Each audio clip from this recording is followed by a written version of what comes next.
আজকে আমরা দেখব কিভাবে একটা ফাংশন থেকে আমরা একটা গ্রাফ আঁকতে পারি।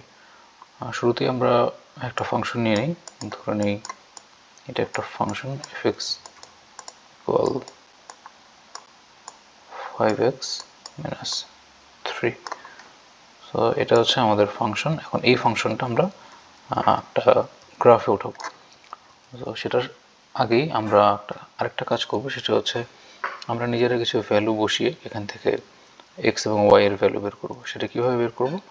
আমরা ধরি এখানে হচ্ছে x এর একটা ভ্যালু দিব, যেটার ফলে এই যে ফাংশনটা আছে x এর, এটাকে আমরা y হিসেবেও ধরতে পারি, এখানে একটা ভ্যালু আসবে।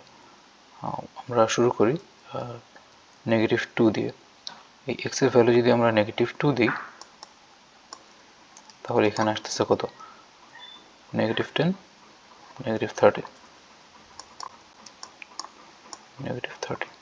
তারপর আমরা এটা দিই -1, -1 যদি দিই তাহলে এখানে আসছে -5 এবং -3 -8। তারপরে এটা আমরা 0 দিই, যদি 0 দিই সেক্ষেত্রে এখানে আসছে -3।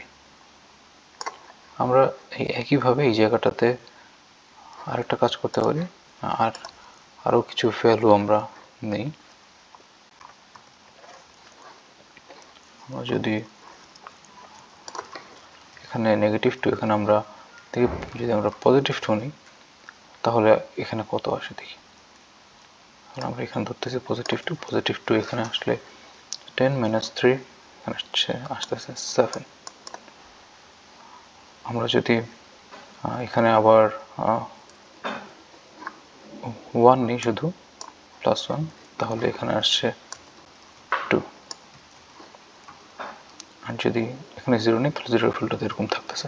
তাহলে আমরা যদি এগুলোকে আলাদা আলাদা করে কোঅর্ডিনেটে লিখি তাহলে আমরা -2 এর ভ্যালুর সাথে আমরা পাচ্ছি -13, এটা একটা ভ্যালু পাচ্ছি। তারপরে -1 এর সাথে পাচ্ছি -8। তারপর আমরা পাচ্ছি 0 এর সাথে -3। তারপর আমরা এখানে পাচ্ছি 1 এর সাথে ভ্যালু 2 এবং লাস্ট ভ্যালুটা হচ্ছে 2 সাথে 7। তার মানে হচ্ছে এই যে ভ্যালুগুলো আমরা দেখতেছি, আমাদের এই ফাংশনটা এই ভ্যালুগুলোর মধ্যে দিয়ে যাবে। তাহলে আমরা এখন যেটা করব, আমরা একটা গ্রাফে এই ভ্যালুগুলো বসাবো।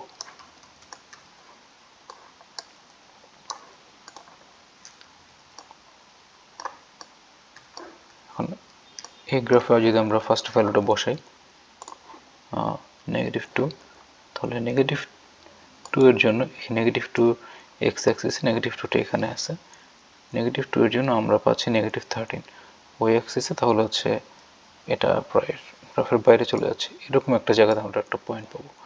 তারপরে -1 এর কারণে আমরা পাচ্ছি -1 এর কারণে পাচ্ছি -8 এই পয়েন্টে।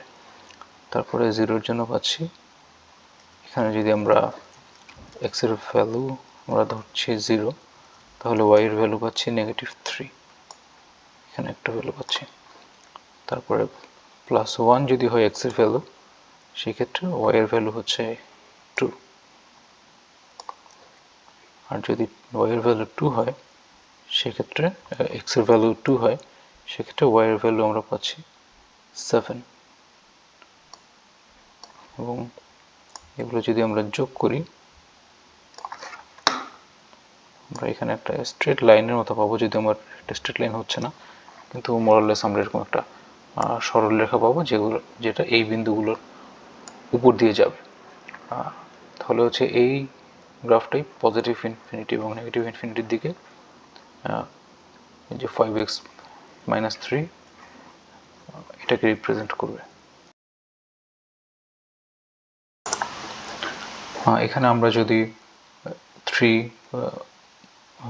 4, 5, 6 এরকম ভ্যালু নিই x এর, এবং পিছনের দিকেও ভ্যালু নিই, তাহলেও আমরা অনেকগুলো y এর ভ্যালু পাবো। এবং এখানে এই যে সরলরেখাটা, এটা উপরের দিকে ইনফিনিটি চলতে থাকবে এবং নিচের দিকে ইনফিনিটি চলতে থাকবে।